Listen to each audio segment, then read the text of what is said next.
Meanwhile, in Germany. What we identify is that in a rules-based order, hypocrisy is vulnerability.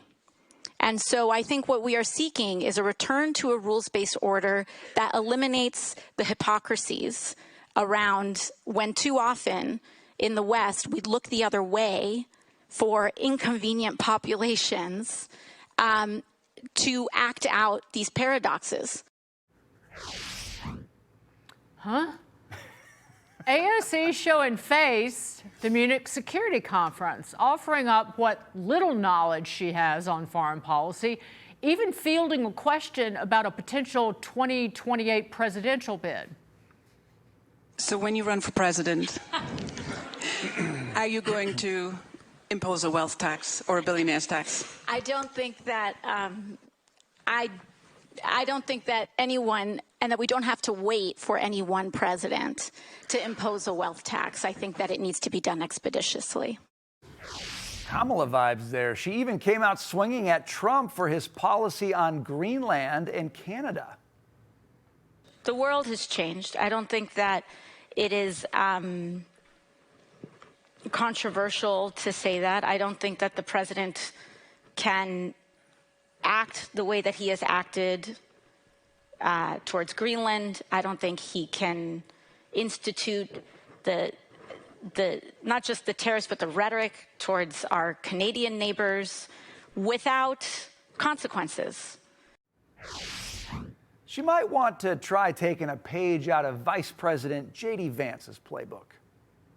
The threat that I worry the most about vis-a-vis Europe is not Russia, it's not China, it's not any other external actor.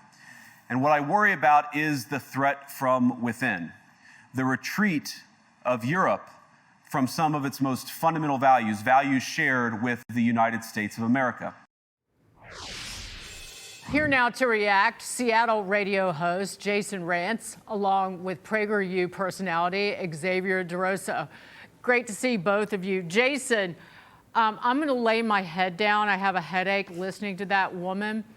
But just listening to her, what is an abomination is being apologetic for the United States and bending a knee to nations that really don't give a flying damn about our best interests. Oh, 100%. This whole idea that she's pushing for a rules-based order, which is a line she picked up on Wikipedia because she read a little bit about this conference before going and had no idea what it was about. But this is someone, rules-based order from the woman who is a socialist, who doesn't follow basic rules like what governs an economy, but rules-based order from a woman who supported Hamas.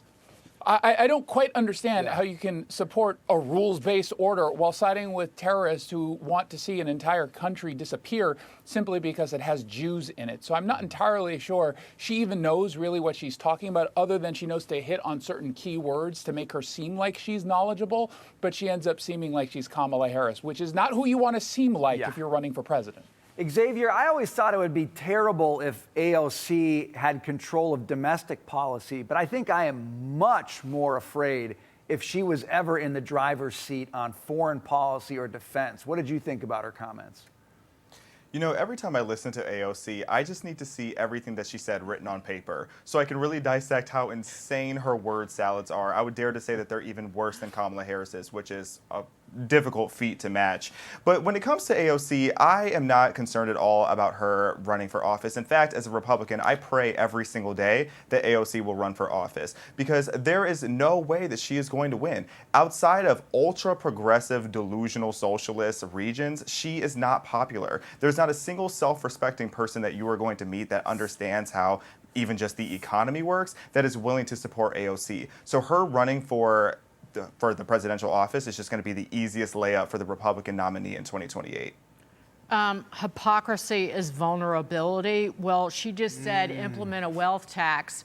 They always accuse President Trump of being an authoritarian, but a wealth tax would be unconstitutional. So what is she? I'll leave it at that. Senate Democrats are thinking about skipping President Trump's State of the Union. And this is my favorite. This is the beginning of an article I read. That Senate Democrats are grappling with whether to leave their chairs empty, as if this is some sort of moral decision that they have to make, Jason. Like that it's heavy on their hearts and minds. Yes, it's so difficult whether or not they're going to support the institution of the presidency. You don't actually have to support anything that the guy says, but going out there just as a matter of respect and doing what's right is a little bit too much for them. But they are, I will say, they are in a tough spot, because if they show up and they do what they did last year, they look like even bigger babies, whereas you've got the president who, as much as I love his rallies, when he's doing these kinds of speeches, he seems very presidential and very on top of his game, and he knows how to perform in this kind of atmosphere. So he comes off more presidential. People are going to say, why are you protesting that? What he just said makes total sense. Xavier, if you were advising Democrats on the State of the Union, what would you actually have them do? Pretend you wanted them to do something meaningful at that event. What should they do to give the American public the sense that they're actually a responsible party who could possibly govern responsibly if they held power?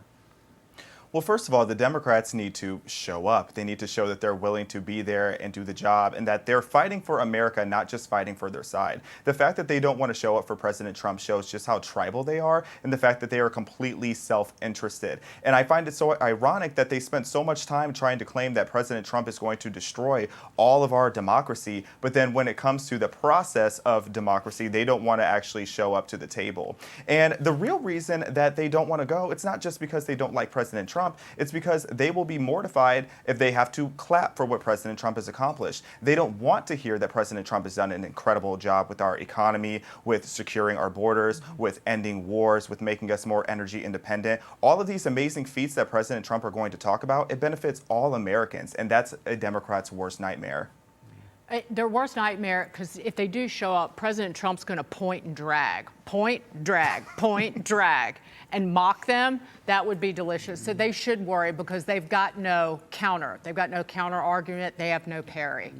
Jason Rantz, Xavier DuRousseau, great to see you. Thank you so much. Thanks, guys. Good to see you. Thank you.